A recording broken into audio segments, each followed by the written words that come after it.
Hey everyone, and welcome to another episode of Trenches with Milan Terez. Today we are meeting with Parker Papaccio, the founder behind SIPPL, a skinny cocktail mix that not only tastes amazing, but serves a purpose. Made with all natural ingredients infused with B vitamins and a touch of green tea caffeine. SIPPL is your new nighttime beverage's best friend. Are you ready to get into the trenches?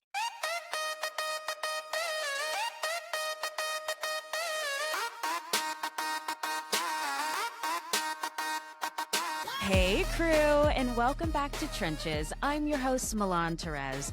On this show, we have unfiltered conversations with entrepreneurs in the messy middle. We dig into the experiments, defining decisions, disasters, pivots, and breakthroughs that shaped their companies long before the world was watching. Before we get into it, if you like this episode, which I know you will, please take a moment and like, subscribe, and share this episode to your group chat. Hey, Parker. Welcome to Trenches, the podcast. Hi, how are you? Thank you for having me. I am so good. I'm so glad that we get to do this podcast together. I love your brand and I love you too. So I am so excited to share your story and more about SIPPL today. So I have to kick this episode off with our signature question. What trench are you in right now? I think that's a good question. Probably trying to fit like 5 different lives into one calendar. Who?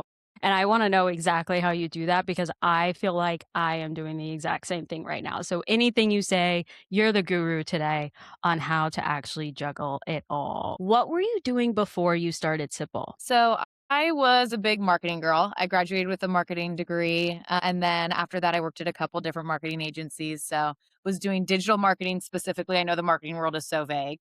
Digital marketing specifically for a bunch of different accounts, like even alcoholic brands, non-alcoholic brands, skincare brands, you name it. We've really kind of done everything. And then after the marketing agency world, I was just worked to the brim. I wanted to be creative for myself. And so I got to work for my family company, which kind of gave me the autonomy and the ability to also be creative and do like a side hustle or, just even just like be able to have some time to start thinking about that next step.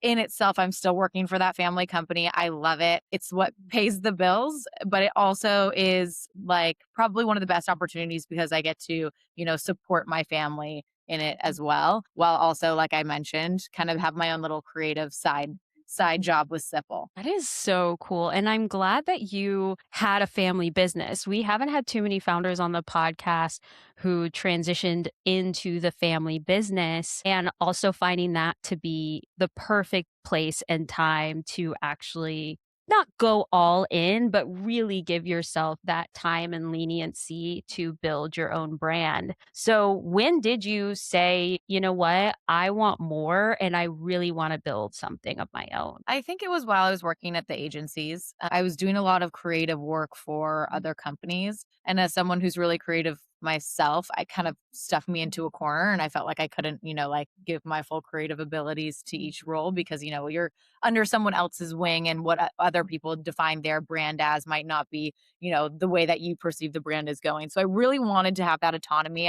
I will say I'm not the best person when it comes to being bossed around. I like to be the boss. And so when it came to having my own autonomy, but also my own creative direction, that's when I knew I wanted to do something for myself. And then I think it just reiterated that when I worked for my family company. I have been learning so much. I have a lot of, I don't want to say control, but I have a lot of my voice matters in the company, which is very meaningful, but it is something that propelled me to say, hey, because feel like I have a voice here, I feel like I could have a voice in my own life and do my own thing as well. And so all the mixture of that. And I was like, let's kind of take off with it. Let's do something for myself. That's so cool. And a lot of the concept of SIPPL is based in health and wellness. So were you a health and wellness girly before starting SIPPL? So even since I graduated, I think it was even before college, to be honest. I started getting into the health and wellness industry. I was a big Barry's boot camp girl. I was like the hit workout girl. I loved all that crazy fitness world. And then as I graduated college, just in hand with getting a new job, cortisol spikes, all this stuff, I really found my place within the health and wellness community. I figured out how to juggle work, social life, but also still maintain like a healthy living and lifestyle. I was so passionate about it that I would always find myself like on walks listening to podcasts, and it would always be wellness podcasts. It would be biohacking or the latest wealth and wellness trends, the latest health trends. So then I ended up, while I was working at the agencies, I was like, I have to do something for myself. And so I started studying holistic health, and I got my certification to become a holistic health coach as well. So my history really does, when you're asking me like about my background, it's everywhere. Like it really is everywhere. And I think when you see SIPPL, it all kind of makes sense. It's like all these crazy different sets of experiences. And then I kind of had to put it together and say, okay, based on everything I'm doing and what I like, health and wellness, marketing, just even product development, how can I create that into one thing? And that is what SIPPL stands for at the end of the day, health, but also business and marketing. I love that. We have had similar careers, and that's definitely what we bonded on before the podcast, that we've both worked in agencies, we've both worked on these really creative campaigns, and once you get a handle in that world, you really see how big the business world can be, and you also spot those little gaps of there is a place where all of this meshes together, but you also need that breathing room to see it for yourself. You kind of do get siloed into, okay, I have to use this KPI for somebody else because that's what's important, and this business strategy for them. But it takes a minute. It takes an adjustment to realize that you can do the exact same thing with the same meta skills for yourself. And you've been working in a ton of fast paced environments. What's been your experience working in fast paced environments versus building your own brand quickly? I will say they're almost the same thing. If not, building your own brand is even more fast paced for me because I think it's great training, right? I think working in a fast paced environment initially is great training for what you can expect to build your own brand.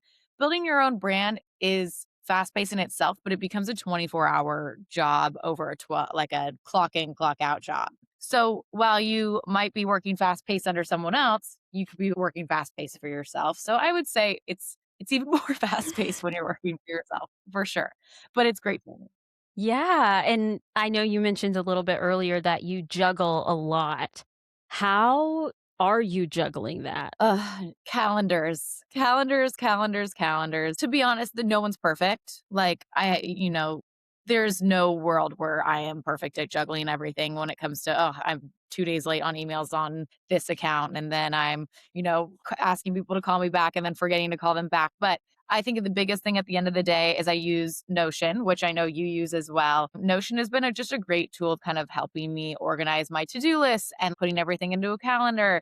I really try to section my days off with, okay, you know, these hours is real job time. Like this is the thing that's paying the bills at the end of the day. Keep the main I have people say keep the main thing the main thing. Well, like keep it keep your real job, make sure that those are being checked off because if that starts letting go, then, everything else will kind of let go. And then around that, build your calendar. So that's kind of how I've handled everything. Like put your non-negotiables in, which is full-time job and, whatever else that needs to happen that day. And then fill out the rest. But Mm. also write everything down and especially in Notion, because if you don't, I'm with my ADHD brain, it's everywhere. I am the same way. I definitely use Notion, and then I have a physical planner for my to-do list, and I actually make a huge to-do list brain dump on either Sundays or Mondays, and then I highlight what needs to be done each day, and then each day I make like a mini one, like a mini to-do list for just that day. And then just fingers crossed and a lot of matcha beverages to get it all done throughout the week. But Yeah. anything organizational or brainstorms or notes or anything like that goes into Notion because I was having pieces of paper, my notes app, like everything was everywhere. And I was like, this doesn't help me at all stay organized and get tasks done. So now everything has a place in Notion. So if you're a founder out there, please check out Notion because it saves both mine and Parker's lives. Truly, truly. 100%. And I will say too, block times off because I think as a founder too, you get sidetracked in, okay, you're working on one project and then it makes you think of something else. And then you're like, all right, I'm going to go over here and start doing this. But really, really, really, when you're in your calendar, block out those time zones. put whatever task you're going to do in that time zone and don't deter from it. Like really try to just stay focused on it because I mean, if you don't, like I'll catch myself and I have to be better about it all the time. All the time. I'll be working on, one thing and then I'll answer an email and then that email will lead me to another thing. But really, really, really just try to focus on those chunks that you put in Notion in your calendar or whatever those to-do lists are for that exact period. That's been like my biggest saving grace and the lesson that I'm still trying to teach myself every day. Yeah, time management is a lifelong skill. It really is. It really, really is. I've listened to like so many different podcasts on, giving different advice on how to perfectly manage your time. And each person's brain is different. Each person's workflow is different. You really have to just personalize it however you see fit. But I think just forcing yourself to stay on track with however you decide to organize that is the most important. Yes, yes, it is. And I know a big part of your plate right now is SIPPL. You are post launch, which is incredible. I love having post launch founders on the podcast because I feel like we can learn so, so, so, so much from you. And your product is not in the alcohol space, but it is an adjacent fun sister. So, what led you to create a mix rather than a pre made cocktail? Well, I mean, as someone who has only had experience in the marketing world with beverages, the product development and just all the behind the scenes is a whole nother beast. And so, as someone obviously who's bootstrapping this, I don't know if you mentioned that earlier, but I am bootstrapping this. So, I don't have investors yet. And I'm taking on a lot of risk because I don't know everything. I'm just taking the next step and taking the risk. And so, that being said, usually when you start a alcohol company, it takes almost double to triple the initial investment that it would take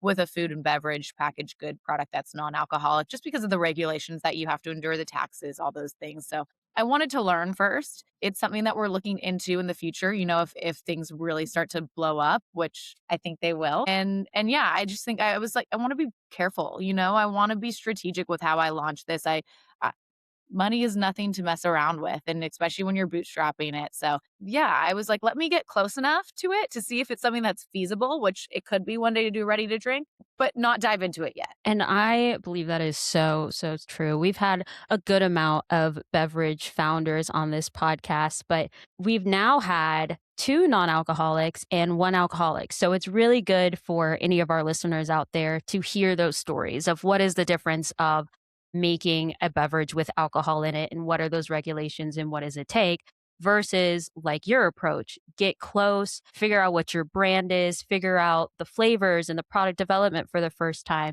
then go into the deep end of all the regulatory issues and costs.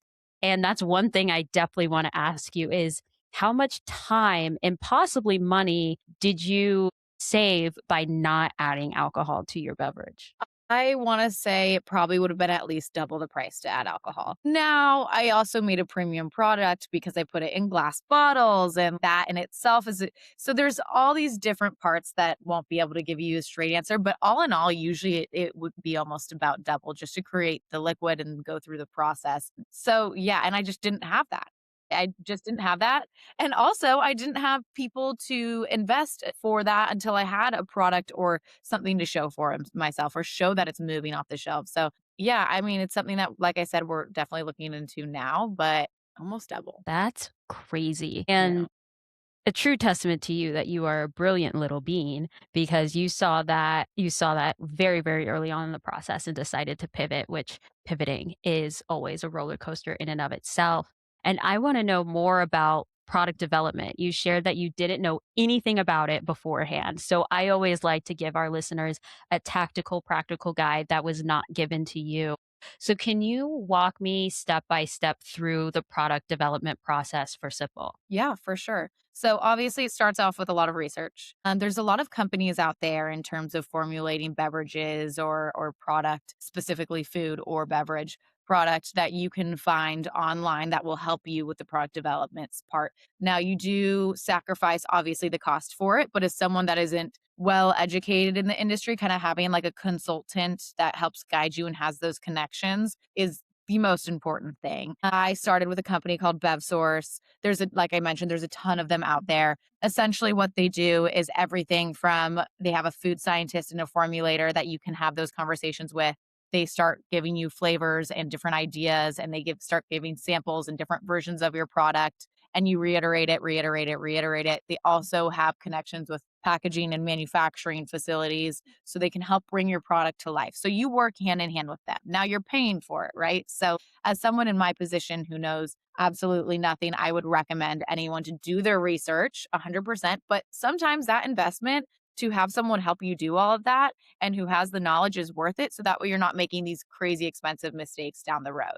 It might be expensive up front, but it could be worth it. That's something I did for the first round of production. Now that I know the process and because I was guided through it, I know I don't have to pay for, consultants or the full formulation again. I could probably figure out how to get my own bottles from a manufacturer or from a vendor. I've learned the process now, but yeah, I would say there's consultants out there for everything. Do your research. Definitely compare them though, because there are a lot that, even though it's okay to pay money for it and it can be expensive, there's a lot of price differentiation in who's willing to help you and where your connections lie. So yeah, BevSource was great, a great first start.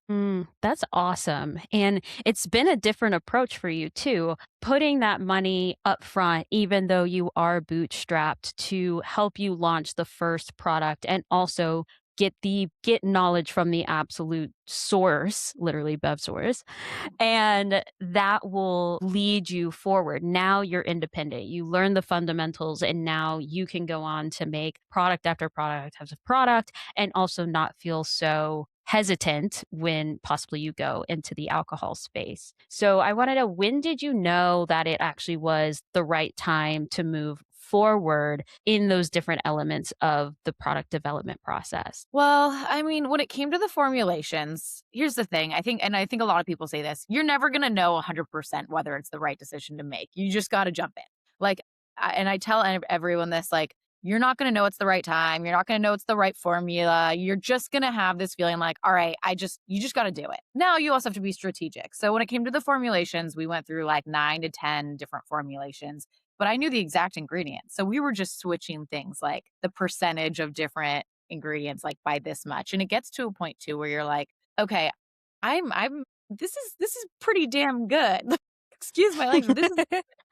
I don't need to reformulate it anymore. Let's just see how how the consumer likes it. So it took like I said, 9, 10, 11, I think rounds of formulating. And then by then I was like, you know what? I feel okay about this. Do I think that there's some maybe things that I don't even know what they could be, I could tweak down the road? Maybe, but let's just get it in consumers' mouths. They call it liquid to lips. Let's see people's reaction.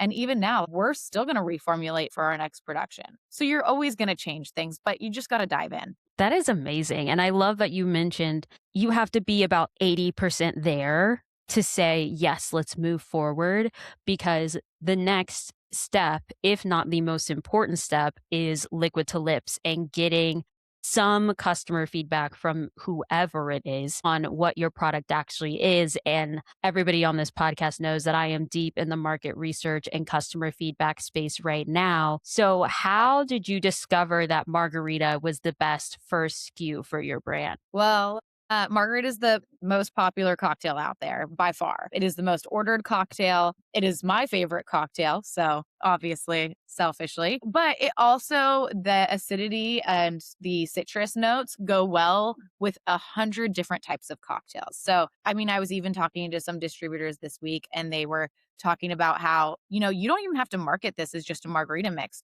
This can be a cocktail mix for a bunch of different types of cocktails because of the notes of it, because it has that citrus forward flavor. So with the margarita, I mean, yes, it's the biggest, most popular type of cocktail, but it also allows you to kind of make other cocktails with that type of mix. What other cocktails can you make with your mix? I'm so happy you asked. So many different kinds. I mean, like I said, anything with gin goes really great with it. I love to do a spritz. I don't know if you've heard of a Hugo spritz, but yes, it does really well in a Hugo spritz. You do less Hugo, more SIPPL, and then just like a Germain, just a little bit of Saint Germain. But gin. We did tequila last weekend, and tequila was great. Mezcal is amazing. The only thing we haven't really tapped into is the darker liquors with it. Obviously, mezcal is a little bit on the smoky side, and it was good, so I'm sure it would go well. But as someone that's in the cocktail industry, anything that pairs well with a strong citrus will usually pair well with SIPPL. That's so good. I actually had my first Hugo Spritz maybe 2 months ago at Soho House. I had no idea what they were saying to me, and then by the end of the night, I had had, like, 3. So, You're so good. got very well acquainted with the Hugo Spritz very quickly and love it. It's a great summer drink, you guys. So, if you guys are experimenting this summer with your favorite cocktail or trying to switch up what your favorite is, get some SIPPL and have some fun at home on what you can do with it. And then we haven't talked about it yet, but you can also use SIPPL to make non-alcoholic beverages, or I'm forgetting what it's called, but yes, you can use it to make non-alcoholic beverages too. So have you made any fun flavor combinations without alcohol in it? All the time. So the mocktails, I think, are are like a lot more popular than I realized. And I kind of touching back on, not wanting to fully jump into the alcohol industry. Just in general, the alcohol industry is not as successful as it used to be. There's a lot more sober, curious people out there. There's a lot more people interested in the zero proof cocktails, functional drinks. And so something great about SIPPL is even though you can do mocktail versions, it's still functional. It's still with the B vitamins and the green tea caffeine. You're still drinking for a purpose, whether it's not, not necessarily getting drunk or having, liquor in your system. So yeah, I mean, all the time it does really well with just sparkling water by itself. It does really well with there's zero proof alcohols out there. So there's even like a zero proof tequila. Wouldn't recommend drinking it by itself. Got to be transparent, but it does pair really well with SIPPL because it really does taste like a margarita, but without the alcohol. Now you can mess around with it. We've done so many different things with SIPPL. I mean, even just like a little bit of lime juice and just water it down a little because it's concentrated and it's still great. So play around. Like if you play around with it, it has been, as a founder, I continuously find new cocktails that I make with it. And that was prior to even, knowing that that was possible. So cool. I love that. I can't wait to try a mocktail with it as well. And while you've been in this process, you've been testing, you've been getting customer feedback. What are some need to know roadblocks that caused you to stop and think about your product or your concept? A lot, a lot. I mean, you have all of your family and friends buying it on the first day of launch, right? And then you start getting into stores, and stores say yes, but does that mean it moves off the shelves? Well, we're in this kind of like rock and a hard place with stores are saying yes. I know my friends and family love it, but what does it look like when the consumer journey is really walking past the shelf, looking at it, picking it up and checking out? So there's a couple of hunches we're working through right now in terms of like really making that a seamless process and making that super enticing. And the first one is, I mean, we're combining two worlds that aren't usually combined, right? Health, wellness with drinking and not as healthy world. So I think it is a lot of consumer education. And when you don't have a budget and you're bootstrapping your own business, consumer education can be really, really hard just because getting the word out there and training people on the product and the benefits of it and really, really getting people to realize why the product is a certain price, why it is called what it is called. It's just a learning process. So, there's things like different things we're going to say on the label next go around because you're realizing that, a consumer doesn't realize that maybe B vitamins give you energy. To me, that's a given, but to a lot of people, they have no idea. So learning your consumer and then just adjusting how you're pitching, your product to your consumer specifically, whether it's in the marketing world or even just when you're having those conversations, knowing the right things to say, knowing the right things to put on the label, because you have this much time to get someone's attention before they check out and they throw it in their cart and they go to the checkout line and they're like, wait, what am I spending my hard earned money on? Yeah, absolutely. And that's a great place to be in. I get that it's hard, but you're really getting into the trenches of what that consumer acquisition cost is, along with your cost and your time and your energy, and what are you putting it towards. I've heard a lot that consumer education can be quite costly because it takes, if not actually a lot of dollars, it takes a lot of time to do. So I'm curious on what was your ballpark budget when you started the brand, and then how have you allocated that over your actual time? Yeah, I mean, time is everything. A lot of boots on the ground. So my initial budget was about 50,000. It doubled real fast because then you're getting attorney fees, you're filing for your trademarks, you're paying for your pop-up stands but it's all a part of the process, right? So, I looked at my initial production run and like, yeah, it was around that the pricing made sense, but then you forget I need to get tequila, zero proof. I need to get sparkling water every time I like do a pop-up. I need to get just the little side pieces that you don't think to budget for. So, whatever you're forecasting for your initial startup, just to be comfortable, I would say increase it by like 30 or 40% at least. Mm. I went almost double. I was okay with that because I kind of knew why my forecasts were incorrect at the very beginning. And I was, I felt comfortable with it. But yeah, I mean, and then also know that you're starting out. It's not going to be like that every time. Your budget's going to have to increase initially, and your next production run or your next, round of whatever you're building, it's not going to cost as much because there's less mistakes. There's more learning. Everything's a little more dialed in. You have the basis of your business is already set up, which in itself costs a lot. So yeah, I mean, it'll surprise you no matter what. That's exciting. And have you actually started the formulation process for your next flavor combo? So I was actually with a formulator 2 days ago, and we're going to stick to margarita because we think we just want to really, really, really go hard and fast down that one lane. I think that there's a lot of benefits in perfecting, the first thing and making sure that you feel really good about it before I go in elsewhere. So our formula is staying pretty similar. Like I said, there was some tweaks that I'm adjusting. So there's some things with the color that we want to change a little bit, and some things with like when your initial smell it, so you could smell the B vitamins a little bit. So we're just going to try to reduce that. You can't smell it when you make the drink, but when you initially open the bottle, we're trying to get rid of like, there's a little bit of like that stronger B vitamin scent. So just small, small, small tweaks, but no complete reformulation. We're in the perfecting phases right now. So yeah. That is so cool. And you mentioned that you are are you in some retailers right now, or you're going to be? We're in almost 25 to 30 retailers right now. It's growing like 10 plus every week. So it's been crazy. That's kind of why I keep bringing up the word distributor. I'm really looking for some support right now because as a one-man show and also delivering case packs to a bunch of different retailers and then managing all those different accounts, it's starting to get chaotic. But yeah, we're in retailers, which is very exciting. 20 doors and growing. That is amazing. And are they all local to you since you're actually distributing it? And then you just said that you are also sending cases yourself. Do you have any type of other delivery distribution system? Are you doing it Oh, for all 20? crazy. So, to answer your question about the local part, majority of them are local, all except for I want to say five. That's going to be a ballpark. 4 or 5, and those 4 or 5 accounts. So I use this company called ShipBob. It's a 3PL warehousing facility company. It links up to the back of your Shopify. So if you have an e-commerce store, whether it's food, beverage, I mean it could be clothing, anything. They hold your inventory. You pay a monthly fee for your inventory.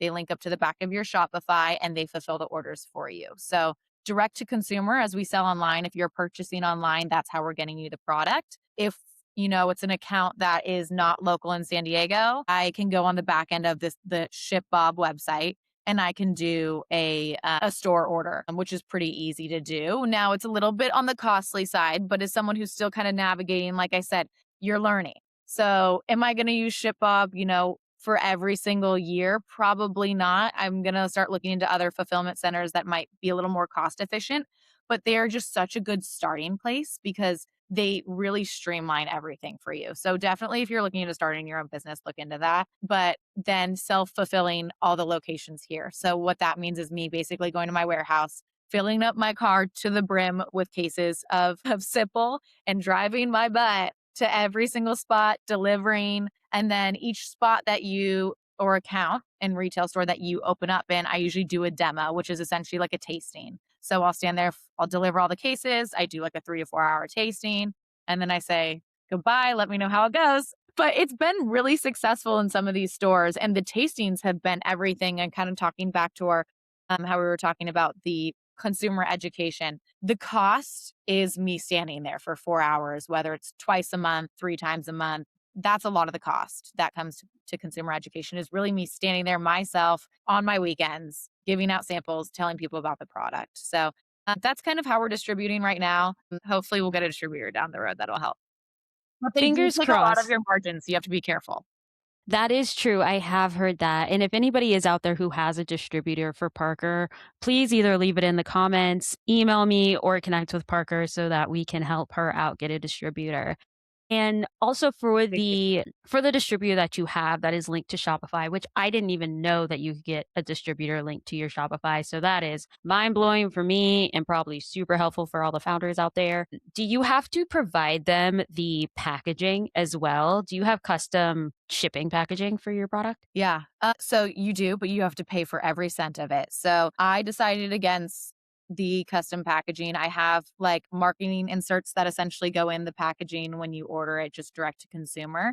But given that my product is glass, and if you're starting a beverage company or a food company, highly suggest you don't do glass. Everyone told me that prior to me doing it. And I was like, you know what? No, this is a premium product. I have to make it a premium like look, feel. I love that it's in glass, but when it comes to fulfillment and packaging, all that stuff, it gets very expensive. So back to your point, yes, they can.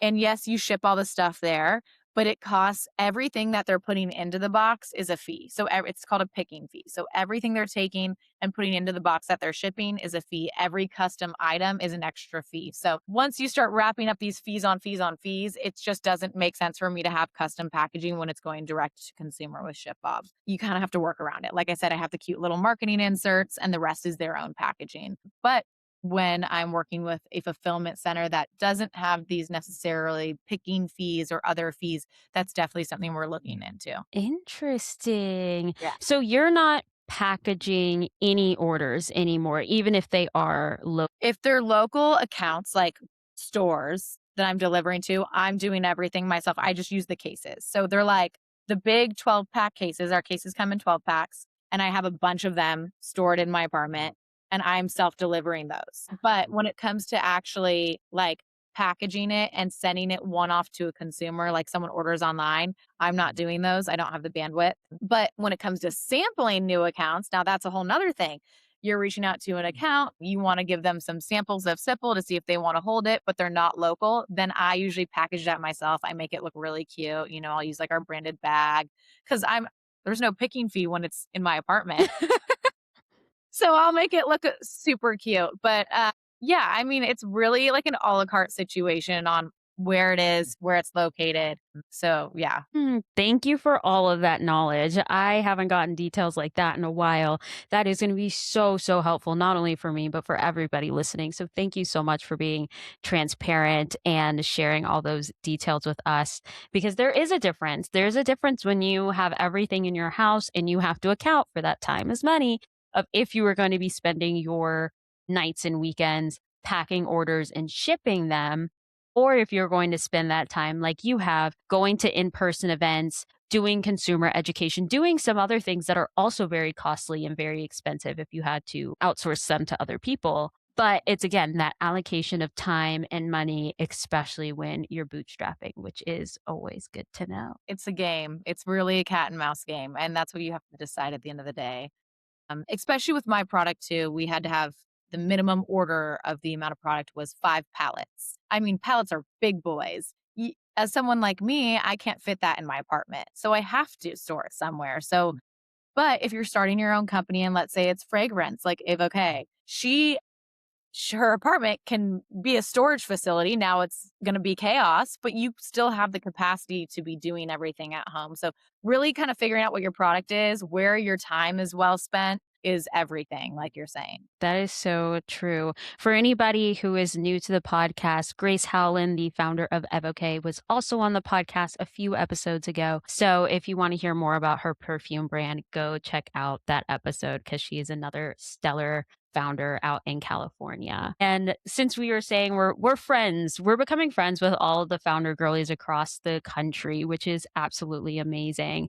Being social and building community is a huge part of every founder's journey. And you've actually created a brand around a social beverage. So, how have you built community for yourself and for your brand over the months and years? Well, community is the biggest thing that our brand stands on. And I always like to tell people that the true basis of SIPPL is not only the wellness and like the fun, but saying that, community involvement is really what makes you the healthiest person out there. Like at the end of the day, and they study this in the blue zone areas of the people that and the areas in the US and the whole world that live the longest. It's the people that have a form of community that usually is the core reason that they are healthy and feel fulfilled. And so that is really like why we started SIPPL. And the way that we kind of went about it was one, let's hit San Diego first, where I can be there in person building that community. So health, wellness, me in person means San Diego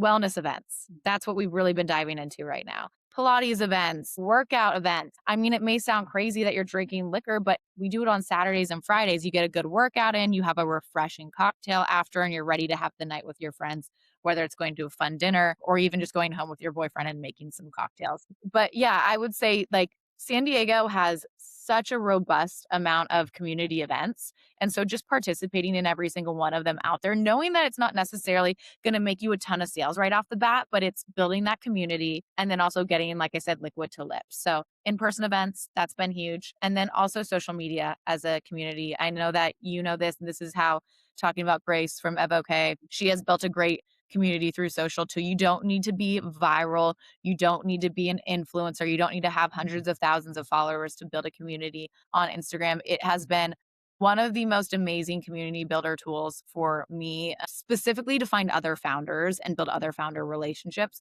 but also to find like people who are enjoying SIPPL. I mean, I gift PR to a lot of people that aren't necessarily influencers who just found me on Instagram and appreciate the brand and want to try it.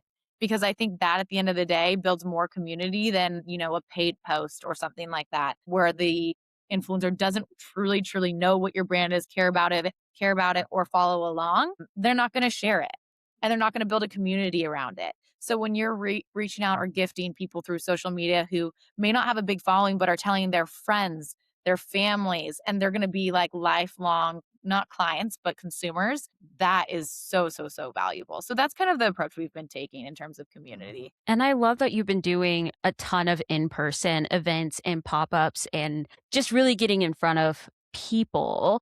And we've talked to a good amount of founders who are doing the same. So I'm always super, super interested on how do you guys get in contact with these different pop ups and these events while they're still in the planning process? Yeah.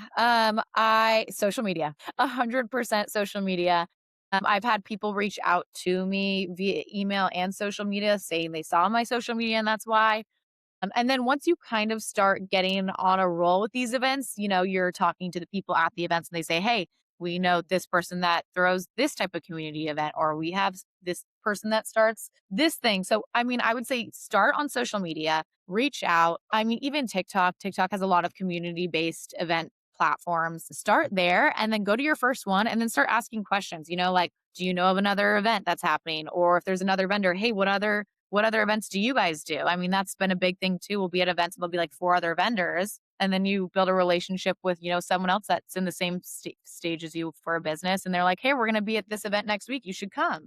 So it's really all just like getting out there. Start on social and then kind of get the ball rolling. That is good. That is good. And I know this year you took a big step and you were actually at Coachella. What did you have to think through before getting to that event? What did you have to prepare internally? And then how did you take advantage of being there? Yeah, it was for sure a pinch me moment when I knew that my brand was going to be all over the place at Coachella. It happened pretty naturally, to be honest. So, kind of how it rolled out was I had posted on TikTok prior to us even launching, just saying, hey, I need consumer feedback. I feel like this is the perfect place for the type of people that will be drinking, my cocktail. Would anyone be interested? And it went semi-viral, viral enough for 818 Tequila to kind of reach out saying, hey, we'd love to be a part of this. We're going to donate tequila for, these gifts that you're going to be doing.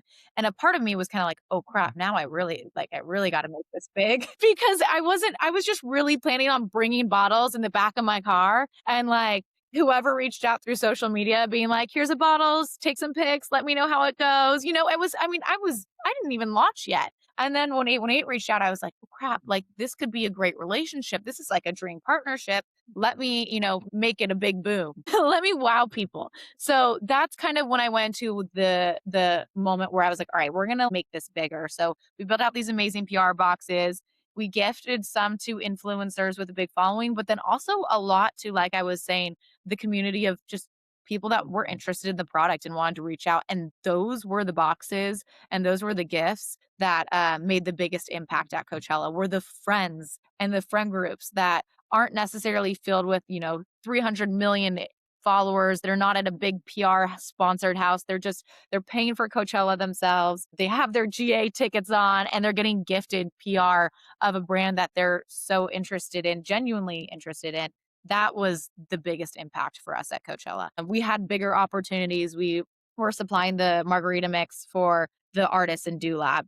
I almost like cried. I was so excited about this opportunity. But you have to be careful because I'm now realizing I spent so much money on that opportunity. I donated so much product for the Do Lab stage at Coachella for all the artists to drink it because I thought it was my time to shine. But at the end of the day, they have 1,700 other brands that are there and they're focused on their set. And it doesn't make as much of an impact as you really think it will. So I would say my biggest advice to someone starting out who doesn't have a big budget, who is going to these big events like a Coachella, for example, really find the people that to talk to that are going to value your brand the most and build those strong relationships and make those a deeper rooted relationship rather than trying to overcompensate, spend a lot of money, get it to the masses in a place where there's, a ton of marketing already. I don't regret, all the money I put into Coachella, but I will say be a lot more strategic because there are so many brands with bigger dollars, bigger marketing spend and fund that's at these type of events. And so you're going to look like a small person no matter how much work and effort you put into it. That's something I learned the hard way for sure. I thought I put so much of myself into Coachella and it was great. But at the same time, I'm looking around and I'm like, no one's going to notice. Like there's Aperol spritz tents that are the size of half of the festival grounds. Revolve Fest has 3,000 different vendors, each with $2 million marketing budgets. Like, yeah, I'm going to make a boom, but compared to everyone else here, you kind of get drowned out with all the noise. So just be conscientious and figure out where you can make a noise, even if you have a small budget. You can make a noise with the people that, might not have the opportunity to be going to all these crazy Revolve Fest or these 818 outposts. And those are the people that are going to really make, a splash for your brand. That is so cool. One, congrats on being at Coachella. I've never been to a Coachella, but I have been in influencer marketing and done those vendor events and been in those houses and created those gift boxes. And it's an insane world in and of itself. So I want to know, for the PR boxes that you created and some of the creators and creators but are not huge creators, did you deliver those boxes prior to the festival, while you were on the festival grounds? How did the logistics of actually getting your product to the right people happen? Girl, good question. Lots of boots on the ground. I've rented probably 3 U-Hauls in a matter of like 2 weeks. I was driving those U-Hauls myself everywhere, from warehouses to LA to Palm Springs. But no, I did it all myself at the end of the day. I found like the company that designed the boxes. I got the boxes. I found the company that designed the fans, the scarves. I put a lot of time into it. As everything showed up at the house, I built the boxes myself, rented U-Hauls, and I drove out there. I had to get the contacts of like everyone, where they were living and where they were staying for Coachella, the days they were getting there. And once I got all that information, I threw it into like Chat GPT and Claude. And I was like, all right, organize this by day, by time, by location of the best route for me to do these drop offs. So yeah, I was in that U-Haul dropping product off. And then it got to a point too, and this is a very good recommendation for anyone that's doing PR somewhat locally, where we had our whole house too with friends, family. So I was very busy, from drop offs to hosting people to everything. Uber Courier. There's a part on the Uber app that does deliveries. And honestly, for the price, it's not that bad. So I got to a point where I was so tired from, doing those drop-offs. I was like, you know what? I have like, let's say it was 10 boxes left. I'm just couriering all of them. And so, yeah, the Uber courier would come pick them up from the house and then go drop them off at the location. And I would be, on social media back and forth with the people saying, hey, it's getting dropped off in 5 minutes. Here's the Uber link. And so that was how we handled some of the drop offs as well. But yeah, it was chaos. Yeah. Pure chaos. You not only were an Amazon delivery driver for a weekend, you also use the tools that we have around us. I think that is iconic that you got on ChatGPT and Claude and literally built out your own route. Because that was going to be my next question was, how were you efficient with this? As much as we're talking about time today, and U-Hauls are not cheap on gas.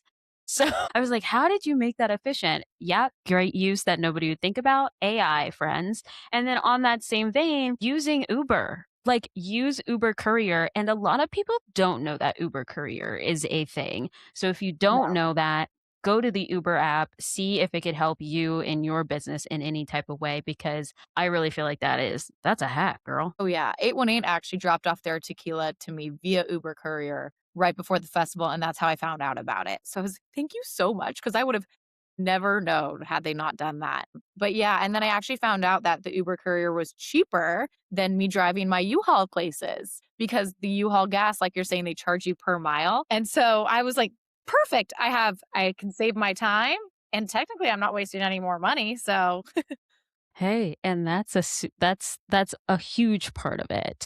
And another big part of having partnerships and launching a brand is a lot of contracts. Can you share why contracts are so important and if there have been any mishaps and or great saves by having a contract in place? yeah, for sure. Coachella was one of the big ones. I know I mentioned the Dulab artist section. I had donated over $10,000 of my inventory to the artist section because one, I didn't have to pay to give it to the artist, which usually in a situation like that, there's some sort of like, a vendor payment at Coachella. So there's a loophole in that sense, but I was willing to do that because I said, you know what, if this gets in one of the artist's hands and there's pictures with it, that's huge. That in itself is a great investment. Or if one of the artists falls in love with it and reaches out, just all of that publicity in itself is so big. So I was really excited about it. And we got the deck. I knew I was going to get a bunch of content back from them. And they told me that they would put my brand everywhere. It would be in all the artists' green rooms. Yeah, like I said, I was pinch me. Well, when I had gotten there, all of my mix was pretty much already pre-mixed in like giant things. My logo was like pretty much nowhere. I was like this the whole time. I'm like, oh, did I waste all my money? And everyone kept saying, the content will be worth it. The video footage will be worth it. And I got it recently. It's not worth it. But had I known prior, putting a contract together and saying, I expect X amount of images with one or two artists. I'm Yeah. sure they would have said yes, I'm sure they would have and then they would have, given me that content. And no matter what, I would have known that I've been secure in that type of partnership. So I think I was overexcited. I, was given some fluff language, expecting this to be the newest, biggest opportunity. And that's usually how people spiel it out. So just figure out when you're going into whether it's a sponsorship or an event or you're donating product or you're donating a lot of your time and money to make sure that there's a contract in place of exactly what you expect written out to be there because the world is a business. You're always going to get gypped somehow. Your expectations might be completely different than the other business's expectations. That doesn't mean that there's any malpractice within the businesses, but it just means like, let's align on expectations here. So I know for sure, no matter what happens, that I'm secure in my money that I gave and distributed to you. So yeah, like I said, I would have definitely had a contract for that. Even another event that we did at Coachella, we did a bunch of products hand in hand with a tequila company for it was like a Coachella pre-party Hmm. type of situation with other brands. I mean, there was no photographer there was no videographer there, but there was big name people. I didn't have the bandwidth to be there and be my own photographer, but had I had a contract written up saying like I expect to get 3 or 4 videos out of this, then I would have felt more comfortable and people would have made an effort. So contracts, not even just events, but everything. Yeah, absolutely. When I was working in influencer marketing, and I still do to this day, I eat, live, and breathe a contract, whether it's for a brand on what they want on deliverable side from creators or musicians or artists in general. And then on the flip side, contracts for creators so they know going into these events what they are obligated to do if they are obligated to do it. And then also having that contract with the premises or the location so that they know what they're responsible for. Are they responsible for taking the photos and getting them back to me? Is it on the creators? Is it on a brand representative, which would be on you, on what's going to happen there? And also, a huge thing for anybody out there who is looking for these large event sponsorships or partnerships. Think through everywhere that your brand can be. That's what I loved about the beginning of my career is I worked with a manager who had been in film and TV for a really long time, and I had never really clocked how many sponsorships and partnerships are in movies and television shows. Now I see them all the time, you guys. So think about anything that is printed, menus, cards on a bar, things that could be on seats. It doesn't have to be this like a t-shirt or something that you have to physically make, but anything that is already going to be in a space. Think about if your brand can show up on it and if that makes sense. Like it would have been really cool if, let's say, there was a menu at the Do Lab bar, and whether SIPPL was in every beverage or not, the brand SIPPL was at the top. Or you can think of title sponsors for stages, or I've even seen, photo booths and photographers or videographers who are sponsored by some type of company that makes sense. So there's a ton of places where founders can actually plug in their brands. And a lot of times the producers are trying to up those dollars or make the experience cooler. So they're very open to any and all ideas. I think it's a lot up to you on how to be creative about it. Yeah, and get scrappy with it. Like, I mean, even you don't know, it might make more of an impact if you're doing something like sticking QR code papers around town or, like if you don't have the budget, that doesn't mean that you can't do it. You can Yeah. get scrappy with it, you can negotiate it. Like I said, even when we're talking about contracts, like negotiations is everything. I mean, a lot of these companies need you just as much as you need them. So, Amen, sister. Amen. And we've talked a lot about social media and design this podcast. You have been very scrappy and you post and design all of your social media, which, if you guys have not pulled up the SIPPL social media account, it is stunning. Stunning. So, shout out to Parker on that. What would be your guide for another founder who is doing the same thing? And how do you create a stellar and very cohesive brand identity? yeah, designing the brand was probably not only my favorite part, but something that I knew was super important. Like I said, I've been in marketing the whole time that, like, all prior to SIPPL. Marketing's kind of been my forte. So I really knew how important having a good brand, curated brand, but also a good brand guideline is. So when you're starting out your brand, 100% get your logos in place, your colors in place, and your fonts in place. It's that simple. Like, dial those in and make sure that you don't, leave that. Now have fun with it. So once you have those three things, it's all about just having fun with it. I mean, you have your colors, you have the fonts, you have your logos. Now it's just get creative. A lot of the time I will dive on Pinterest and just scroll deep, and I have a bunch of just saved Pinterest boards for all the different types of content we want to create. Also, other founders on Instagram, you get a bunch of different inspiration through them. There's so much inspiration out there, and have fun with that. I mean, we're already scrolling on our phones anyways, so why not scroll for a purpose? That's the biggest thing. I think if, I look at my screen time and I'm like, oh goodness, it's so high. But then I think about it and I'm like, no, I'm doing market research here. Like, I'm doing serious market research. So, I mean, you'll notice from a lot of my social media posts, a lot of them really truly are inspired from whether it's a Pinterest post I saw, but revamped in my own form, another founder story I saw, but revamped in my own form. There is already the basis of the creativity out there. Just tweak it to fit your brand a little bit more. Video footage does really, really well. Founder content, which I know we can probably talk about later, does really, really well. Getting to know the founder, getting to know the story behind the founder. There's so many brands these days. So really putting a person to the brand and a face to the brand, I think is makes a big impact, makes a bigger impact than just pretty pictures.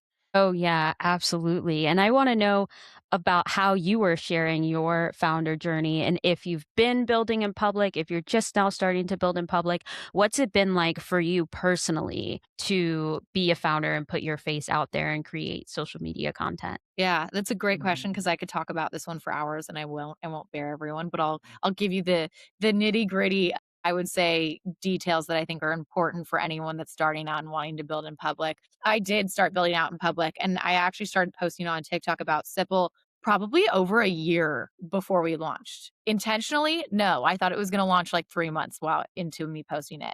But it was kind of fun because there were so many trials and tribulations and different, situations I was running into that I was just honestly, it was like a venting session. It was therapy. But you had people that were kept up to date and people that were wanting to know more about, you know, the troubles that you actually do deal with when you're forming your own business and creating your own product. So I think it was great in that sense. Like, I think it was great also. I mean, personally, in my personal life, I had a lot of friends and family following along on those social media accounts. So whenever we'd have dinner or lunch together, they already kind of knew what was going on. So I didn't have to re explain myself, personal reason. But in terms of publicity, I think it can hurt you, but I also think it can benefit you. And so here's the two ways I think it can do both. One, I think it can benefit you obviously in that you're building a community. Community is everything. With Simple, we stand on community. You get people that are wanting to know the next step, wanting to know what happens. It's like a elongated TV show, especially if there's drama involved. Everyone loves drama. And so the fact that, I went through so much trying to get this brand to life and there was so much drama behind it, I think it brought people in more. Now, I do think it can hurt you and you have to be more strategic about it. I would have been a lot more strategic about it than I was just because I think I was teasing people the product for so long that it almost lessened the hype and the excitement once it actually launched because it was like, all right, like it's margaritas. Like, how much longer can we wait for this? And also, you have to be strategic about it too, because if you're trying to get investors down the road, investors are going to be looking at everything that you're putting out there. And, you want to look put together enough to have a investor want to reach out to you. They want to make sure that your logistics, your distribution, your product development, your finances, everything is really dialed in the back end for them to want to be a part of that company. So if you're on, talking about the pitfalls or stuff that might not be so pretty, you do have to be strategic with how you're presenting it because God forbid, you have some investor that wants to invest and then here's a video about how your co-packing facility is a disaster. Well, they don't want a part of that anymore. So it's just being strategic about it. Yeah, absolutely. And it's not exactly a highlight reel. We talk about the best part about founders' journeys is that you're not showing a highlight reel. But like you said, you do have to be business minded, and some of the nitty gritty needs to be polished just a little bit because I think we are all of the generation that knows social media is forever. Once you put something on the internet, it is very hard to pull it away, and I think it's getting even harder with TikTok. I think that about that a lot is original content from the creator may be deleted, but when people stitch it or duet it or have a screenshot of it in their content, which is again a good and bad thing depending on what your content originally was, because people are talking about it, right? It never goes away, even if the original post does. And when you're building a business, you have to think that far ahead of yeah, this may go viral and people may start talking about it, but what is that content going to look like? What's the longevity of that reputation over time? So I'm really glad that you brought that up and that it's a good reminder for everybody out there who is building their story online. But everybody keep doing it. Moral of the story, For keep doing it. sure. I think, and you also have to realize too, I think comparison is a big thing too. If you're following other followers out there, realize that they're being strategic about this too. They're not sharing everything sometimes. They might share this crazy success story, but they're flourishing a lot of the successes. I mean, you all have to do it to an extent. And so, take everything for face value, get inspiration for it. I would say that's the biggest thing. Get inspiration for it for in terms of like how to showcase your brand or different ideas creatively, build a community off of it, but also don't watch this footage and think that this is every detail of their business because this is only 30 seconds of what's going on within their business. You don't know everything. And it's 30 seconds of something that's going to try to catch people's attention too. So it's not all the boring stuff. Absolutely. And I know we don't share all of the boring stuff on social media, but for our ambitious crew members out there that are deep in the trenches right now, what has kept you going during those times? Honestly, community, I know this has been a topic of conversation this entire time. When I built this brand, I built it not to make money. And I hope and I think and I have so much confidence that it's going to get there, but what keeps me is not the fact that I'm going to become a millionaire, billionaire one day from this company. What keeps me doing it is seeing people react with the product, seeing it bring people together, having something like confidence in myself for the first time in a while within business. Like, I really didn't have confidence in myself business wise until I did this. And the reason obviously being I hadn't set out and just taken that next step and done something for myself and said, hey, you know what? I can deal with trials and tribulations and all the things. And no matter what happens, I am going to come out okay. So I think that's what keeps me going is just one, the relationship I build with myself, the confidence I build in myself, and then two, the community I build around me. You know, if this doesn't become a triple, quadruple, multi billion dollar, like who gives? I've learned one, my resume is up the wazoo now. I can do a lot of things. But two, I've built a great community around it and I've learned so much about myself. And so that's something I would suggest anyone going into business and anyone designing their own product. Set expectations of yourself of having fun throughout the journey. Find the little things that get you excited. Maybe it's not the dollar signs at first, but it's going to be the relationship you're building with someone that likes your product, the reaction with someone when they try it for the first time, the way that you just got over, some crazy business situation that you weren't expecting to endure.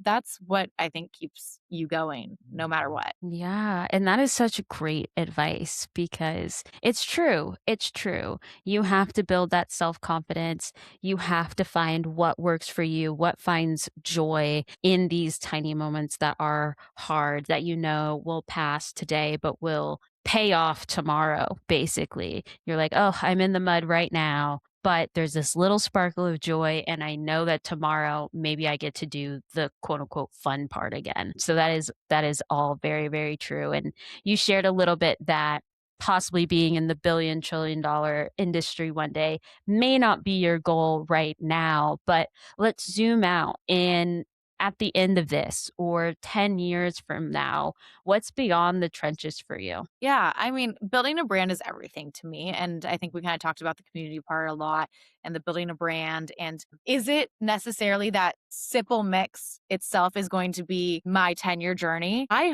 actually hope so. Like, I want SIPPL to be the next Aperol Spritz. Like, when you hear the word Aperol and you know exactly what it is, that's what I kind of envision SIPPL turning into. It is its own entity. It's not your normal margarita mix. It's not the normal cocktail that you're just opening. I mean, there's Poppy out there. You say Poppy, you know it's a soda.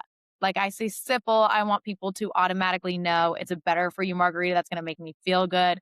And it's going to be the cocktail I want to order right when I sit down at the bar. Like, I'm at a bar somewhere. Oh, do you have a SIPPL Spritz? Do you have a SIPPL margarita? Like, I want that name and that word to be everywhere. So that would be my 10-year goal for sure, is having that just be everywhere, have everyone know what that is. So that comes with a lot of consumer education, I said, but a lot of brand building. Does it mean that we're going to be an actual SIPPL margarita in a can in 10 years? Probably. But does it also mean that I want SIPPL to have its own entity and identity beyond me 100%? That is actually really cool.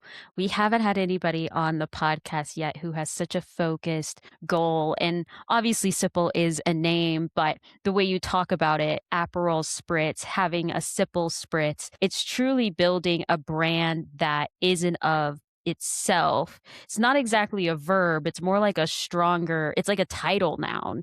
Like, Google. Google is both a noun and a verb because you can Google something or you say, oh, just go Google that. But also it is Google the company and you want it to be such a brand of that recognition and of that caliber that it can live in its own category of wording. And I love that. And I'm so glad that you shared it with us. And I want to give you the floor for this last question. What is something that you wish you could tell everybody listening to this episode? No one has it figured out. So figure it out yourself. I mean, like, no one has it figured out. Take that step, take the jump, take the leap. It'll build confidence. And if anything, it builds confidence through failures. If you're thinking about starting your own thing, if you're thinking about, I don't know, maybe even just applying for that job, just do it. Like the full like Nike slogan, just do it stuff. It really is true. Like it's so true. Even if you fail, like I said, you're going to build confidence. You're going to win from something.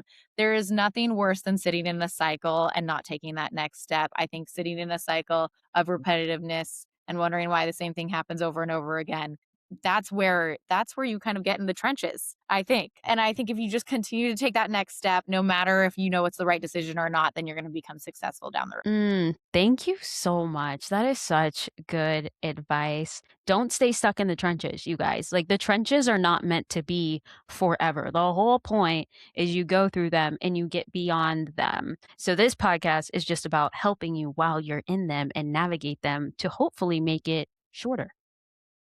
Exactly. To make that But you time have shorter. to have those trenches. Like the trenches are the most important part too. Getting out of those trenches is what builds confidence. Taking that next step to get out of the trenches is the confidence builder as well. So you have to have them. So good. So good. Well, thank you, Parker, for sharing your origin story here with us on Trenches. I can't wait to see how you and SIPPL begin to journey off and become beyond the trenches. For the crew members out there, go and follow SIPPL on TikTok and Instagram. That is at SIPPL, SIPPL, Mixology. And/or head to the SIPPL website so that you can get 15% off your new favorite nighttime beverage mix. I said it once and I say it again. Thank you, Parker, for joining us today on Trenches. I am so grateful that you chose to spend some time with me today. And to the crew, we will see you in the next episode. Bye. Don't forget to follow us on Apple and Spotify or wherever you get your podcasts. Your likes, comments, and ratings make such a big difference in improving the show for each and every crew member. Also, if you're not already, come and join us on TikTok and Instagram at Trenches the Podcast, where we don't just share clips, we're creating a network of co-builders in the comments. Each post is designed to be a truly impactful addition to your scroll that will actually help you improve your journey in many different ways. Now, since you're already a part of the crew, this is how you step inside. By allocating to the fund on Patreon, you become a stakeholder in Trenches the Podcast and officially join our cap table. With access to private content, early drops, resources, and chats reserved for people truly in the work. Here is where you get the tools and the behind the scenes of what it really takes to get beyond the trenches. Your seat gives you direct access to contribute and make long-term decisions for our crew while finding community with fellow builders. It's time to take your seat at the table. Our mission is simple: make entrepreneurship less lonely. I'll see you in the next episode.